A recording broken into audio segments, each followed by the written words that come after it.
Bonsoir à tous, bienvenue, les titres de ce 20h. L'état de coopération entre la Côte d'Ivoire et la France, le point d'un projet phare tel la ligne 1 du métro d'Abidjan. Voilà les questions au centre de la rencontre des présidents français et ivoiriens ce vendredi à l'Élysée. C'est la première rencontre de l'année 2019 des deux chefs d'État. Le vice-président ivoirien a reçu ici à Abidjan une mission onusienne, une visite à l'initiative conjointe des missions permanentes de la Côte d'Ivoire et de la Guinée équatoriale en qualité de membre non permanent du Conseil de sécurité. Elle aura permis entre autres un partage d'expériences et de bonnes pratiques en matière de sortie de crise. Partage d'expériences également dans le domaine de la santé. Le Burkina Faso s'illustre bien dans le domaine de la médecine traditionnelle. Création de laboratoires, adoption des usages et des codes de la médecine conventionnelle. Ces innovations des praticiens de santé burkinabés font école. Pour obtenir les fonds qu'il réclame pour la construction d'un mur à la frontière entre son pays et le Mexique, le président américain va déclarer l'état d'urgence à la frontière, une mesure qui va lui permettre de contourner le Congrès. Merci de nous suivre sur RTI 1 ce vendredi soir. Il est à Paris, en France. Le chef de l'État ivoirien a eu ce vendredi 15 février une rencontre avec le président français à l'Élysée. Les présidents ivoiriens et français ont parlé de plusieurs sujets liés à la coopération bilatérale entre leurs deux pays, notamment la poursuite des travaux de construction de la ligne 1 du métro d'Abidjan, un ouvrage entièrement financé par la France et lancé le 30 novembre 2017. Nous vous proposons d'écouter le président Alassane Ouattara après son entretien avec son homologue français Emmanuel Macron. Nous avons évoqué un certain nombre de questions régionales qui sont bien évidemment importantes pour la Côte d'Ivoire, mais aussi pour la France. Et les questions spécifiques ivoiriennes ont concerné notre volonté de maintenir le programme du métro. Sur le métro, nous avons, vous savez, un linéaire de 37 km et demi. Évidemment, quand il y a des avant-projets sommaires, bon, c'est des termes très techniques, on se rend compte quelquefois que les montants sont très élevés, dehors de l'enveloppe qui avait été arrêtée avec le groupe STAR, le groupe d'entreprises françaises. Donc nous travaillons à faire en sorte que le financement du métro soit à l'intérieur de ce qui a été arrêté au départ. En ce qui concerne les dépenses sociales, vous savez, j'ai dit que l'année 2019, l'année 2020 sont les deux années du social. La Côte d'Ivoire a eu des performances économiques parmi les meilleures au monde. Donc c'est un pays qui est bien géré au plan macroéconomique. Les performances sont là, les infrastructures ont été construites.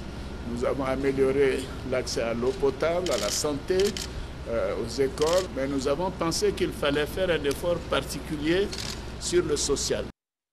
Voilà, à l'instant, le point du président Alassane Ouattara à l'issue de sa rencontre avec son homologue français Emmanuel Macron à l'Élysée. La Côte d'Ivoire accueille en ce moment une mission du Conseil de sécurité de l'ONU à Abidjan. Elle a eu un entretien aujourd'hui avec le ministre des Affaires étrangères, puis une table ronde avec le vice-président, accompagné de plusieurs ministres du gouvernement. Viviane Aïman nous fait le point de cette rencontre qui a entre autres permis un partage d'expériences et de bonnes pratiques en matière de sortie de crise. À l'initiative des missions permanentes de la Côte d'Ivoire et de la Guinée équatoriale, admises toutes deux à siéger au Conseil de sécurité de l'ONU comme membres non permanents pour la période 2018-2019, une mission du Conseil de sécurité de l'ONU en visite à Abidjan du 14 au 15 février pour faire l'état des lieux de la situation politique, économique et sécuritaire dans la région du fleuve Mano, dont fait partie la Côte d'Ivoire, le Libéria, la Sierra Leone, 3 pays qui ont vécu la situation de guerre.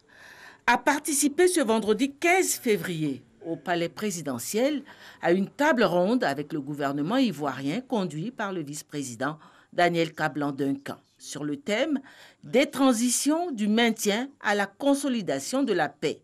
Introduisant la rencontre, le vice-président Daniel Kablan-Duncan a fait une large présentation des initiatives du gouvernement ivoirien dans le cadre de la gestion post-crise et qui ont amené la paix sociale et la stabilité.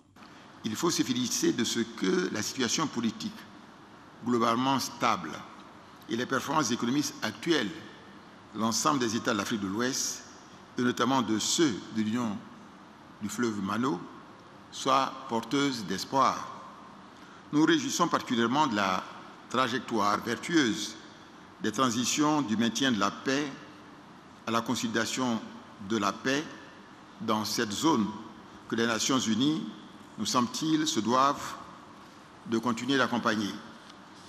Dans ce cadre, nous voudrions aussi, au nom du président de la République et du gouvernement ivoirien, encourager les Nations Unies à poursuivre leur coopération avec les États du G5 Sahel afin de porter la force conjointe à un niveau d'opérationnalisation qui lui permette de relever les importants défis sécuritaires dans la région ouest-africaine. Excellences, Mesdames et Messieurs, s'agissant spécifiquement de la Côte d'Ivoire, nous pouvons affirmer que la transition du maintien, la consolidation de la paix est bel et bien une réalité. Du reste, la belle histoire que nous avons écrite ensemble dans le cadre de l'opération des Nations Unies en Côte d'Ivoire, ONU ici, a été qualifiée de success story par l'ONU, ajoutant que l'exemple de la Côte d'Ivoire pourrait faire école dans l'histoire des opérations de maintien de la paix en Afrique et dans le monde. Les membres de la délégation onusienne, tout en félicitant le gouvernement pour les résultats obtenus, ont aussi fait part de leurs interrogations, notamment sur le bon déroulement de l'élection de 2020 au regard du climat sociopolitique et aussi sur les attentes du gouvernement ivoirien en matière d'accompagnement par le Conseil de sécurité de l'ONU. Après cette séance de travail au palais présidentiel, la mission onusienne devait quitter Abidjan pour une visite en Guinée-Bissau dans le cadre du suivi-évaluation de la situation dans ce pays. Revenons en images sur l'entrevue de cette mission onusienne avec le ministre des Affaires étrangères, tout juste avant la table ronde avec le vice-président. Une occasion pour Marcel Amontano de rassurer de la bonne santé du pays et des efforts consentis pour la réconciliation et la stabilité.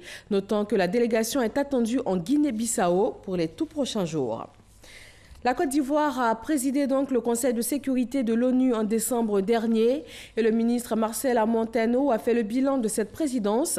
Après ce journal, nous vous proposerons l'interview qu'il a accordée à Michel Digré, chef du service politique et actualité internationale. Parlons santé, l'hôpital militaire d'Abidjan est maintenant prêt à faire face à tous les cas d'urgence. Le nouveau service des urgences a ouvert ses portes. Il a été inauguré par le ministre d'État, ministre de la Défense. Le reportage de Abou Sanogo.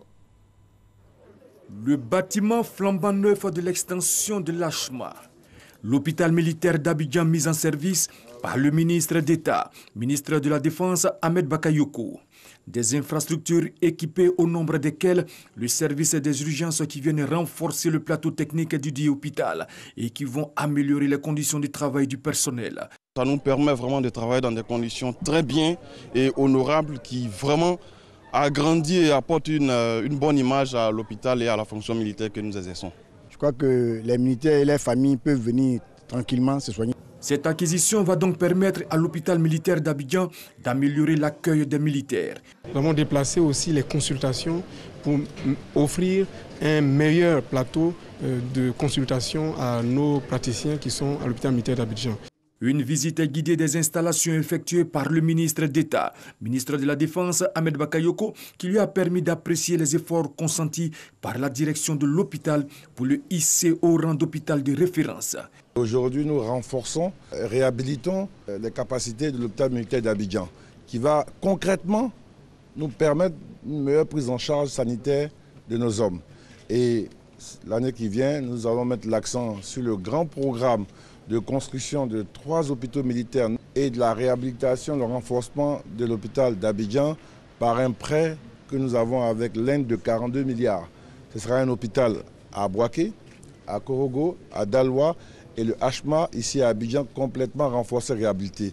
Je pense que c'est des mesures concrètes dont je suis très fier et je voudrais en tout cas féliciter le chef d'état-major, le directeur des services de santé, tout le personnel du HMA et leur demander de continuer à travailler pour améliorer les conditions de santé des militaires. Le bâtiment de l'extension est destiné aux hospitalisations de médecine et de chirurgie, aux urgences médicales et chirurgicales. Et il va comprendre 4 blocs opératoires, 9 boxes de réanimation, un service multidisciplinaire et une centaine de lits d'hospitalisation. Il offre toutes les prestations de médecine générale et de spécialités aux militaires, à leurs familles et reçoit également les civils. Journée internationale de lutte contre le cancer. En Côte d'Ivoire, environ 800 nouveaux cas de cancer de l'enfant et de l'adolescent sont découverts chaque année. Mais seulement 200 se présentent au niveau des structures sanitaires publiques pour une prise en charge, avec un taux de décès de 36,5% contre 40% de taux de rémission. Des chiffres que le Programme national de lutte contre le cancer de l'enfant veut améliorer à travers la sensibilisation pour un diagnostic précoce. Salimatou Dia. Atteint d'un cancer de l'œil dès l'âge de 2 ans, Zie a subi une énucléation de l'œil gauche. En classe de CP1, à présent guéri, il ne peut que voir d'un seul œil. Avec son père, il est venu rendre témoignage aux autres enfants qui luttent contre le cancer. Si le cancer est détecté plus tôt, on peut en guérir. Parce que lui, il se porte très bien, parce que ça a été détecté plus tôt. Pour avoir des chances de guérir comme Zie, un diagnostic précoce doit être fait. En Côte d'Ivoire, sur 800 nouveaux cas attendus chaque année, seulement 200 malades sont traités dans les établissements sanitaires spécialisés. 45% d'enfants arrivent à des stades avancés avec un taux de décès de 36,5%. Le parent est à la maison avec son enfant et il y a une boule qui sort au niveau de ses yeux ou bien au niveau de son ventre. Et par négligence, l'enfant va arriver à l'hôpital, l'insecte arrive. Non, on sensibilise les parents. À un moindre signe, amener l'enfant à l'hôpital. Si le cancer, le diagnostic est fait tôt, la prise en charge est adéquate, le cancer guérit à 90% des cas. La question du traitement et de la prise en charge est évoquée quand on note un taux d'abandon du traitement de 23%. La prise en charge, elle est faite, mais elle a besoin de soutien parce que la prise en charge coûte cher. Elle n'est pas gratuite. Et quand vous avez un enfant qui ne fait pas partie des 5 groupes de cancer listés, vous voyez que les parents sont obligés de eux-mêmes prendre en charge financièrement. Par exemple, l'ostéosarcome, où on peut avoisiner une prise en charge qui va nous coûter 10 à 12 millions. Il y a des parents qui, dès qu'on commence, qui ne viennent pas. En plus de la sensibilisation auprès des populations, c'est aussi un plaidoyer. Le ministère de la Santé, à travers le programme, met une action des plaidoyers au niveau des laboratoires pharmaceutiques pour la réduction du prix des médicaments. On négocie toujours pour avoir la gratuité des médicaments. Des centres spécialisés à l'intérieur du pays, la formation d'oncopédiatres, jusque-là une 50aine, et une meilleure prise en charge médicale sont nécessaires afin de lutter efficacement contre le cancer de l'enfant. On reste en milieu hospitalier avec la lutte contre le paludisme. Les décès liés à cette maladie sont passés de 5 000 en 2015 à 3 222 en 2017 en Côte d'Ivoire. La prévalence est de 33% au titre de la campagne 2017-2018. Salimatou Dia. En 2017, 33 sur 100 malades font le paludisme contre 50 en 2012. La prévalence est en baisse avec 33% en 2017 contre 43% en 2015. Selon le bilan des activités du Programme national de lutte contre le paludisme, la prise en charge est effective dans les structures sanitaires publiques et privées. On prend en charge le paludisme avec le matériel, ou la disponibilité des intrants. Il y a des appareils pour savoir aussi l'anémie chez les femmes enceintes et les enfants de moins de 5 ans. Et aujourd'hui aussi, nous sommes dans la communauté. On prend en charge les enfants de moins de 5 ans dans les villages qui sont situés à plus de 5 km d'un centre de santé. Nous sommes couverts à 90% pour les activités communautaires. Pour savoir si le traitement marche, c'est le nombre de décès qu'il faut voir. Et en Côte d'Ivoire, aujourd'hui, le nombre de décès baisse. En dépit des activités de prévention, de prise en charge ou encore de sensibilisation réalisées à un taux de 78% par le PNLP, quelques défis restent à relever, notamment l'utilisation effective des moustiquaires imprégnés, dont la couverture universelle a été assurée à 90%. En plus de l'utilisation massive des moustiquaires, nous voulons inviter chaque Ivoirien, où qu'il se trouve, à agir sur son environnement, à faire tout pour que les gîtes larvaires puissent être détruits afin que nous ayons moins de moustiques. Moins de moustiques égale moins de piqûres et moins de cas de paludisme. Nous allons couvrir toute la Côte d'Ivoire. C'est de passer à échelle ces interventions. Ça nous reste une dizaine de districts. Donc au cours de cette année 2019, tous les districts de Côte d'Ivoire, tous les villages qui sont situés à plus de 5 km d'un centre de santé auront au moins un agent de santé communautaire pour prendre en charge les enfants de moins de 5 ans. Ajoutez à cela la formation des médecins pour une prise en charge opportune, efficace et rapide du paludisme. Le paludisme se traite bien souvent par les plantes et les racines à travers la médecine traditionnelle, une science à laquelle recourent 80% des populations africaines, même si les praticiens opèrent souvent dans l'informel. Au Burkina Faso, l'exercice de la médecine traditionnelle s'est nettement amélioré, impulsé par un cadre réglementaire. Et il est aujourd'hui considéré comme un modèle sur le continent. Le dossier Vie d'ici nous est proposé ce soir par Didier Nguessan.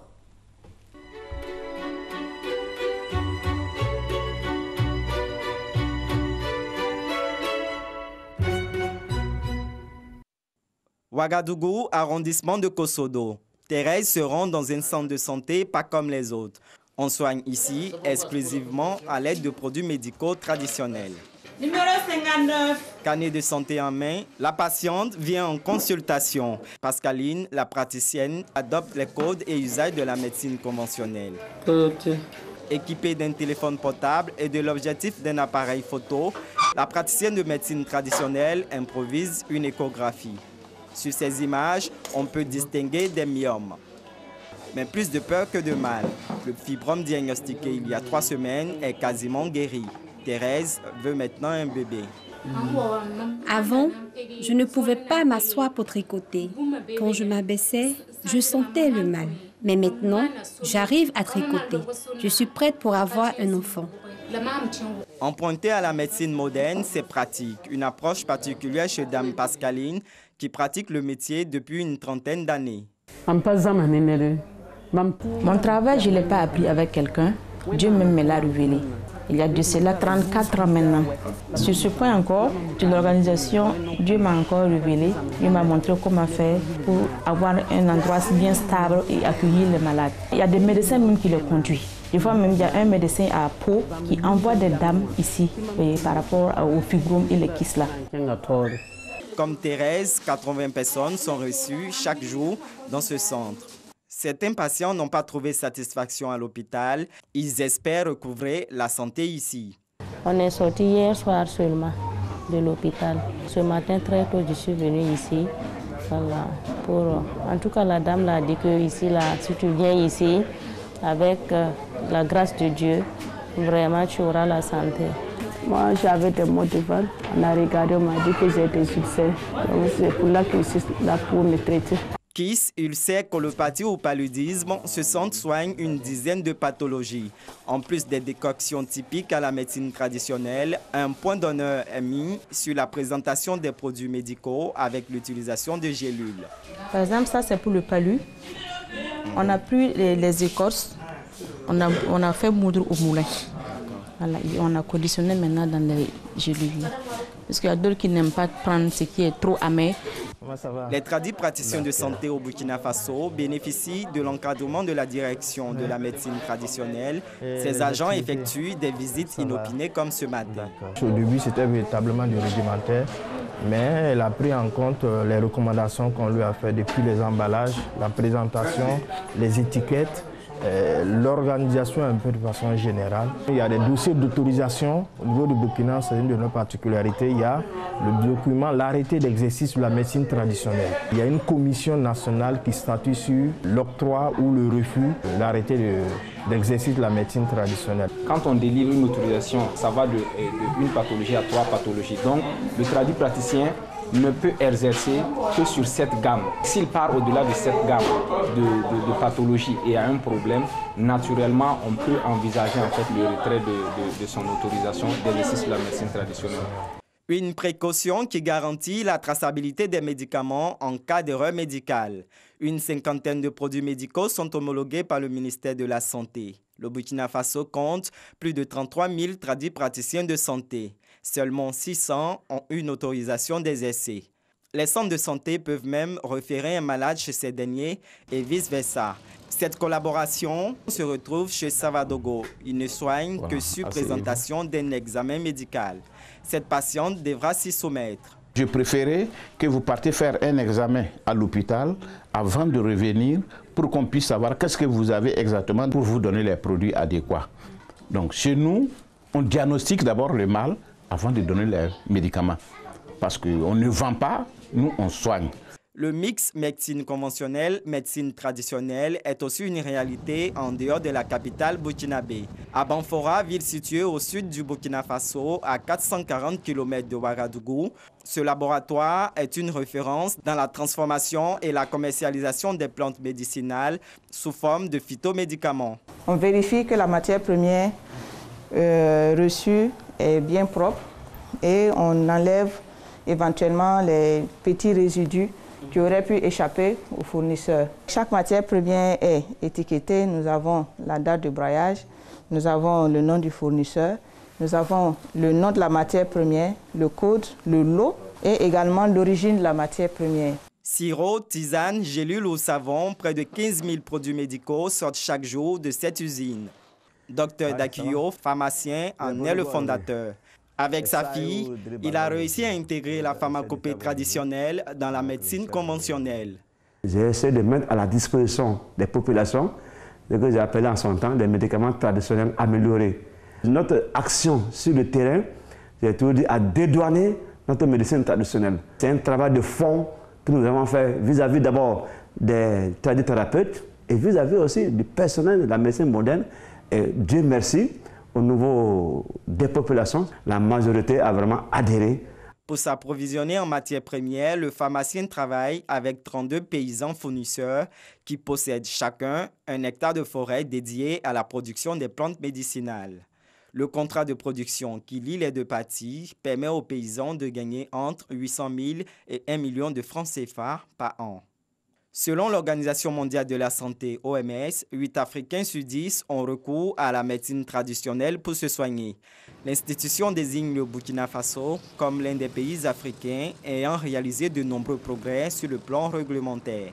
Un exemple qui pourrait inspirer la Côte d'Ivoire, qui a également ouvert le chantier de la modernisation de la médecine traditionnelle.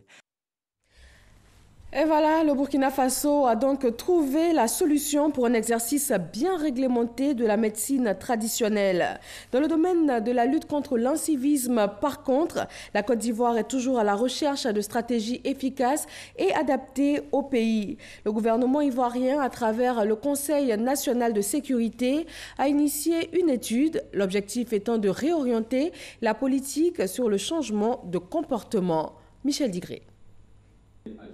Depuis quelques années, des faits d'incivisme et de désordre urbain sont constatés dans plusieurs localités du pays. Les plus probants sont entre autres les attaques des symboles de l'État, le non-respect du code de la route, l'indiscipline au niveau scolaire, mais également les constructions anarchiques. C'est ce qui ressort de l'étude menée par le Conseil national de sécurité. C'est une enquête, nous avons fait un échantillonnage, il y a 4000 personnes quand même qui ont été interviewées, 11 régions, et ces 11 régions sont représentatives de l'ensemble des cas d'incivisme que nous avons constatés sur le terrain. Et aujourd'hui, nous allons valider ces cas-là avec l'ensemble des préfets de régions qui sont venus pour valider l'étude et proposer des recommandations pratiques, opérationnelles, pour qu'on puisse ensemble faire face à ces actes d'incivisme sur le terrain. Mais en attendant la validation des résultats de cette étude et l'élaboration d'une meilleure stratégie de lutte contre la montée de l'incivisme, le gouvernement s'attelle au quotidien à prévenir ces troubles. Le gouvernement ivoirien a à chaque événement pris les dispositions nécessaires pour poser des actes de correction de ces actes d'incivisme. Dans nos régions, dans nos départements, il est déjà mis en place des mécanismes de règlement et d'information, de sensibilisation. Mais beaucoup reste encore à faire et c'est justement pour booster cela nous sommes heureux de participer à cet atelier. C'est en 2015 que le gouvernement a lancé sa politique de changement de comportement à travers le concept de l'Ivoirien nouveau. Un concept qui reviendra certainement au cœur de la nouvelle stratégie de lutte contre les actes d'incivisme en cours de validation. Un autre concept, celui de l'oufouettisme. La coordination pour la promotion du RHDP se prépare à investir le territoire national pour en faire la promotion. Moussa Konaté. La coordination pour la promotion du rassemblement des oufouettistes pour la démocratie et la paix est un mouvement de soutien au RHDP. Sa mission, valoriser la philosophie de l'oufouettisme et défendre les valeurs de paix, de stabilité et de développement prônées par Alassane Ouattara, président du RHDP. Le président de la République avait exhorté tous les militants qui s'inscrivaient dans les idéaux du RHDP, qui est gaz de la stabilité, de se mettre en ordre de bataille. Et c'est fort de cela que nous avons décidé de mettre en place une coordination pour la promotion du RHDP. D'abord, c'est de rassembler les Ivoiriens, informer les Ivoiriens sur les actions du gouvernement ivoirien, prôner la réconciliation des fils et des filles de la Côte d'Ivoire. Dans son initiative, la coordination pour la promotion du RHDP est soutenue par les cadres de la grande famille des oufouettistes. Nous leur recommandons toujours d'aller en mission partout, dans les régions, dans les départements, dans les hameaux, et mobiliser les militants, la population, de croire au RHDP. La coordination pour la promotion du RHDP s'apprête donc à investir le territoire national pour les échéances futures. Déjà, une dizaine de délégations installées dans le district d'Abidjan.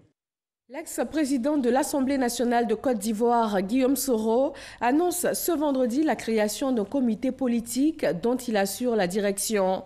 Il a pour mission de mener des réflexions sur les grandes questions d'intérêt national. Herman Guivet. Première sortie de Guillaume Soro après sa démission de l'Assemblée nationale. Une conférence de presse convoquée à sa résidence avec un ordre du jour bien établi, son avenir politique.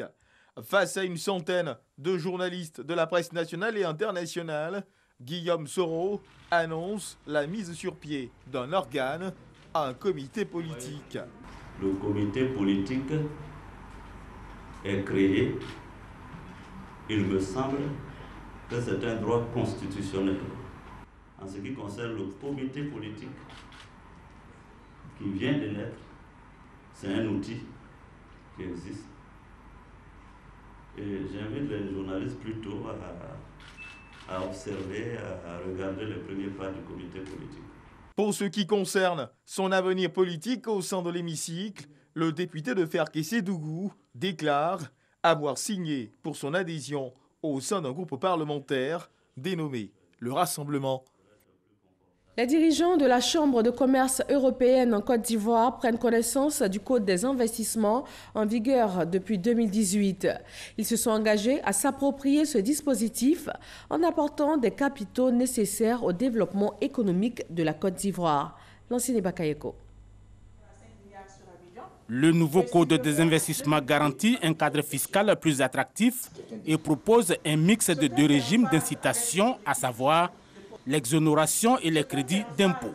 En fonction du niveau d'investissement à réaliser et de la zone géographique d'implantation de l'activité, ces crédits d'impôt concédés peuvent aller jusqu'à 75% et même plus.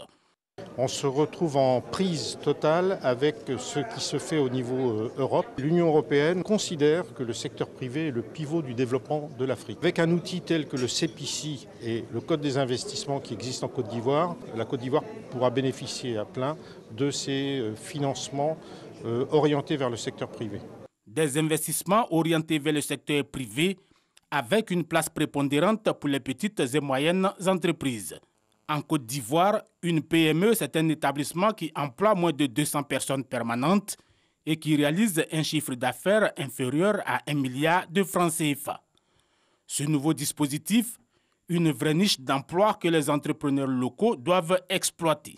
Il faut qu'aujourd'hui, l'entrepreneur privé sache qu'il existe dans ce code, même avec un salon de coiffure, on peut pouvoir bénéficier de ce code, avec un atelier de couture, on peut bénéficier de ce code.